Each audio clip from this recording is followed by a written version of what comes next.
Итак, продолжаем наше занятие. Сегодня мы познакомимся с техникой клексографии. Когда вы видите работу, сделанную клексографией, знайте и имейте в виду, что там не только клексография, да, там еще и техника выдувания. Они всегда граничат друг с другом, то есть они взаимодействуют, они не могут друг без друга существовать. Работа кляксами подразумевает работу пятном. Вот сейчас мы с вами попробуем сделать пятна, цветные пятна акварельными красками.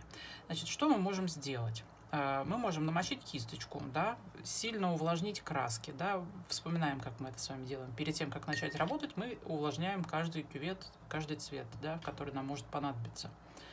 И то же самое сейчас проделайте со своими красками. И посмотрим, что у нас из всего этого может получиться. В любом случае, каждую работу, выполненную в технике клексографии, нужно дорисовывать кисточкой.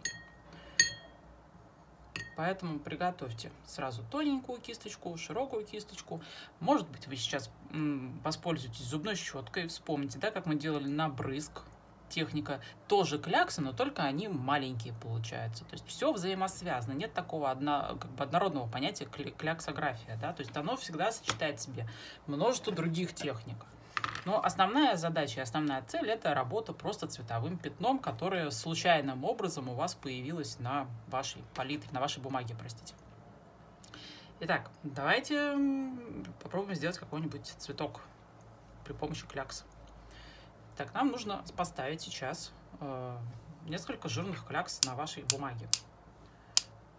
Воспользуемся щеткой, воспользуемся кисточкой, хорошо смоченной водой. Вроде бы клякса, но в том же, да, виде у нас получается и набрызг, то есть они соседствуют. Так, воспользуюсь щеткой. Наберу на нее желтую краску, густенько, акварель, и сделаю несколько набрызгов.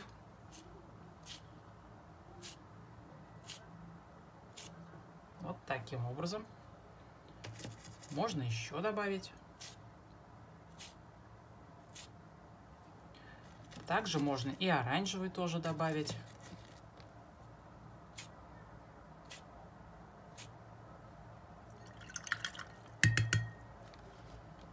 Так, давайте теперь добавим сюда, может быть, красных или малиновых цветов, какие вам захочется. Сделаем крупные кляксы из красных.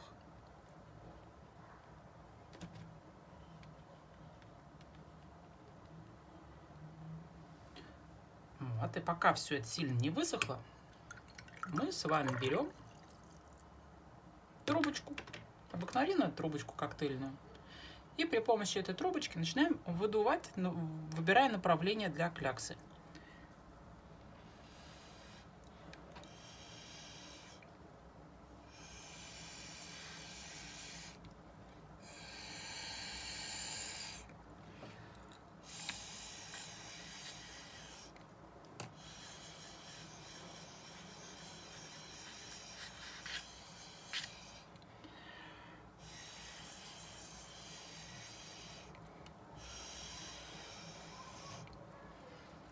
Итак, у нас получается что-то похожее на костер. То есть вы можете заранее заготовить какую-то картинку, да, вот придумать, что вы хотите изобразить. А можно, просто используя кляксы, выбирать картинку в процессе того, как вы начинаете творить. Итак, у нас с вами есть костер. Что нам не хватает? Нам нужно добавить уголечки, да, или бревнышки сюда. Что мы делаем? Мы опять же берем кисточку с мочной водой, ставим кляксы внизу листа коричневые. Можно немножко с черного их размешать. Добавить чуть-чуть черненьких клякс в нижнюю часть листа. И опять работаем с трубочкой.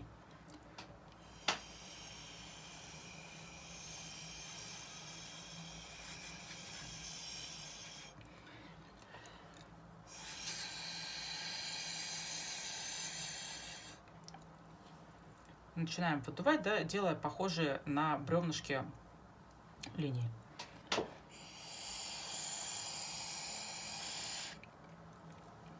Если нам не хватает этих клякс делаем еще также коричневые и черные.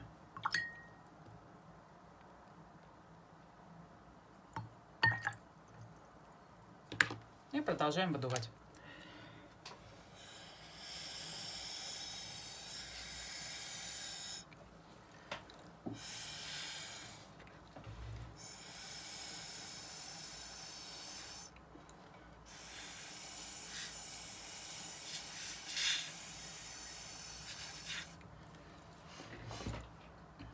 Так, вот такая необычная картинка у нас с вами получается.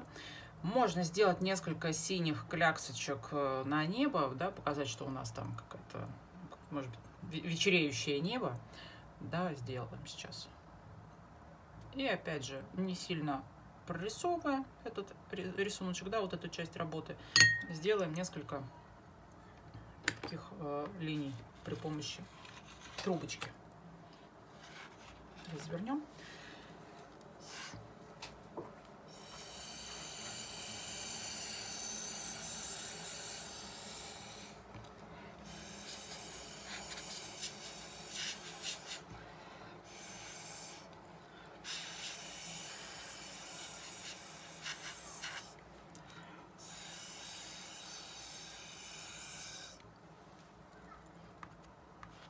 Сделали такой намек на небо. Дальше при помощи щетки зубной старой смочили, набрали синюю красочку и при помощи набрызга вот так вот доделаете небо. То есть на верхнюю часть листа мелкие брызги делаем.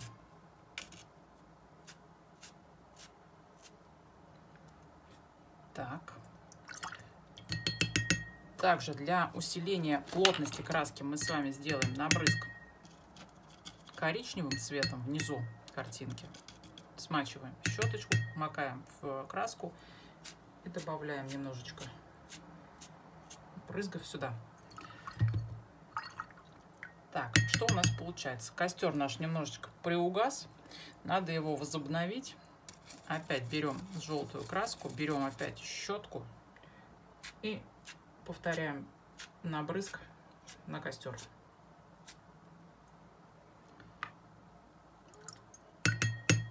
Также можно сделать красный набрызг у основания костра.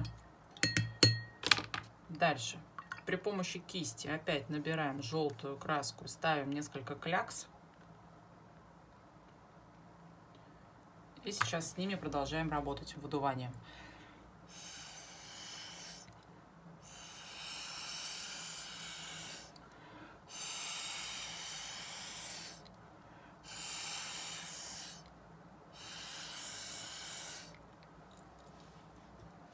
Так, пока у нас все это досыхает, мы с вами продумываем, как мы можем себе немножечко облегчить работу, да, чтобы все-таки более-менее придать форму этим бревнышкам, на которых все это разгорается. Мы макаем кисточку, вот о чем я говорила, что каждую выбранную форму, да, каждую выбранную технику нам надо будет доделывать при помощи кисти и линий. Никуда от этого не деться. Мы берем, очерчиваем несколько бревнышек.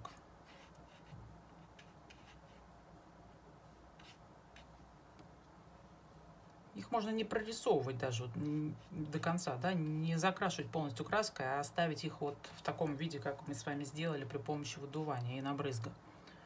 Просто очертить форму у нескольких бревен. Просто показать, что здесь есть вот как что-то, из чего разгорается костер.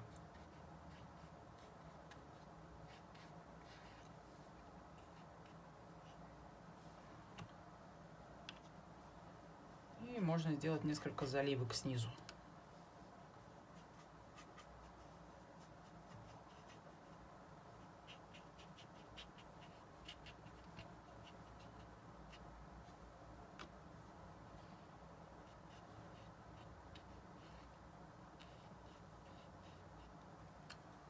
Такой у нас с вами получается очень красивый, очень живописный костер, сочетая в себе сразу несколько техник рисования. клексография, да, включает в себя и набрызг, и выдувание. Запомните это раз и навсегда. Итак, я желаю вам удачи, у вас все получится. Всем пока!